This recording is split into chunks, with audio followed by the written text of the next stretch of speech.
Oke, selamat siang guys. Saya Pak Ketut Pur ingin bercerita tentang masa lalu, masa kecil yang ada misteri-misterinya. Singkat cerita ya,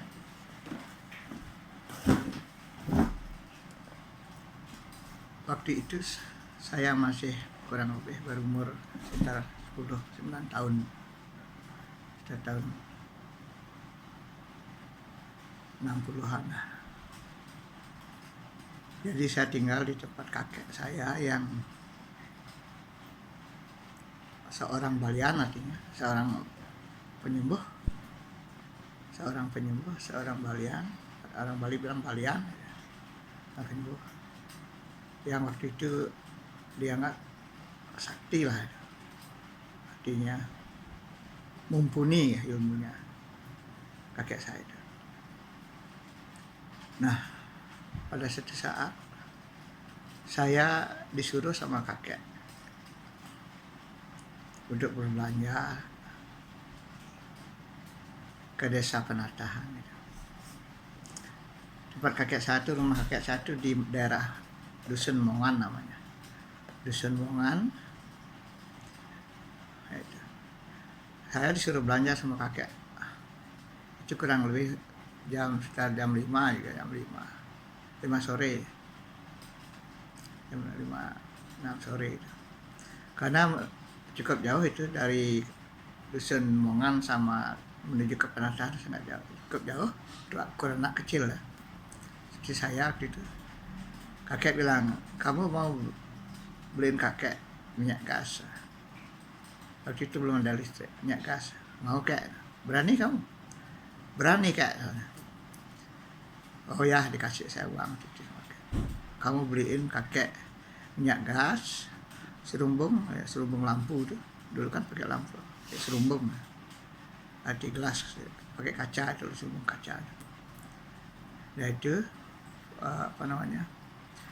sama minuman sursa, itu kakek suka sursa. Nanti susunya kamu boleh ambil gitu. Senang saya kan, kecil, kasih saya uang kakek. Waktu itu kurang lebih berapa ya, sekitar 10 rupiah lah, 10 rupiah melewatkan Pak. Waktu itu masih 10 rupiah. Sisanya nanti susunya itu kasih saya.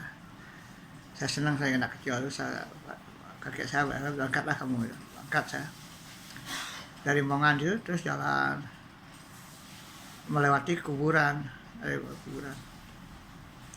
terus jalan kuburan. Kan siang saya kan anak kecil, saya dulu kecil bandel gitu, jadi jalan terus sampai jalan. Di perjalanan itu belum ada kejadian apa-apa, lalu lewat desa Bedugul namanya, desa Bedugul. Setelah semua desa Bedugul baru Penatahan. Penatahan itu ya kampung saya. Kampung asli saya tuh di Penatahan gitu, rumah bapak tuh. Kalau rumah kakek di Mongan. Akhir belanja.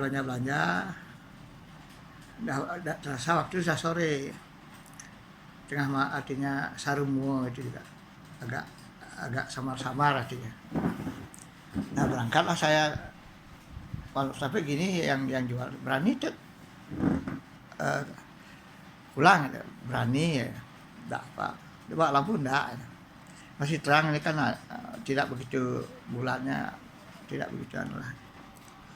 Ya jalan saya, lalu melewati dari Penatahan ke utara, terus sampai desa Bedugul. Dari desa Bedugul ini kan banyak bengang, itu istilahnya bengang itu tidak ada perumahan di sana, pepohonan, artinya tidak sama sekali ada perumahan. Dari Bedugul itu agak seram di sana tuh, ukuran anak kecil juga sepi kan itu. Dan itu mau larut malam itu, sarumuo itu artinya adalah artian sanis kala ya. Akhirnya saya jalan terus bawa itu belanjaannya. Sampai di utara Bedugul itu, di Bengang itu saya menemukan ini orang apa namanya, orang bawa gini bebek itu, ngangon bebek itu, kok pikiran saya kok ada orang ngangon bebek jam segini, pikiran saya gitu di samping ke sawah itu.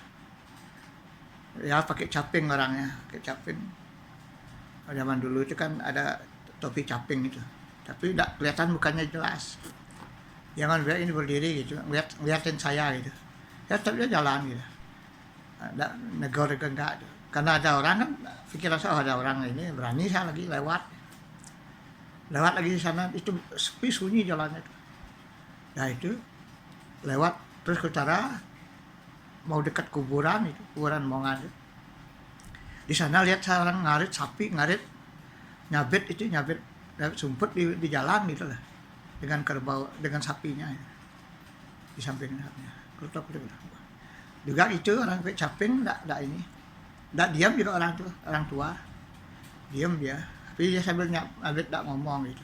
Saya lihat itu jadinya berani saya jadi, enggak takut di kuburan tuh, lewatin saya kuburan tuh lagi. Itu naik terus salah sampai jalan, sampai di rumah kakek udah nunggu persis di Balai Singosari itu, dia jadi berdiri dia lupa nunggu saya gitu. Kita ketemu saya, kakek itu, wih, kakek saya ketawa. Sampai kamu di rumah ya gitu, udah malam tuh. Ya kayak ada apa jalan? Oh, ini lihat ini. Oh udah ya gitu kakek bilang. Syukur kamu udah ada orang kan, enggak takut kamu kan? Enggak. Udah ada orang kayak saya waktu itu enggak ngerti. Kok bisa ada orang yang segitu lah. Setelah dewasa baru saya ngerti, Bang. Setelah dewasa itu saya baru ngerti. Rupanya kakek saya itu mengawasi saya lewat ilusinasi. Jadi kakek itu melindungi saya dari perjalanan itu, dia berupa ini orang. Karena dia kan orangnya sakti. Jadi kakek itu menjaga saya begitu rupanya. Sehingga saya itu di perjalanan itu tidak takut gitu. Dan untuk ukuran anak kecil itu ngeri itu, kalau dan malam sampai malam sampai rumah. Waktu itu tahun 60-an, 70-an tuh lah. Jadi masih serbi gitu. Kalau orang Bali masih zaman liak itu masih banyak liak-liak. Jadi harusnya saya takut gitu, karena dilindungi seperti itu, ada jalan saya takut. Nah, itulah saya mengerti bahwa ada sesuatu yang diberikan oleh kakek. Itu yang terjadi. Nah, itu cerita saya sementara. Nah, kirang langkung untuk matur yang Mas Purwo. Cerita tadi hanya sekedar cerita anak-anak yang berguna didengarkan, kalau tidak berguna diabaikan. Untuk semua Om Santi Om.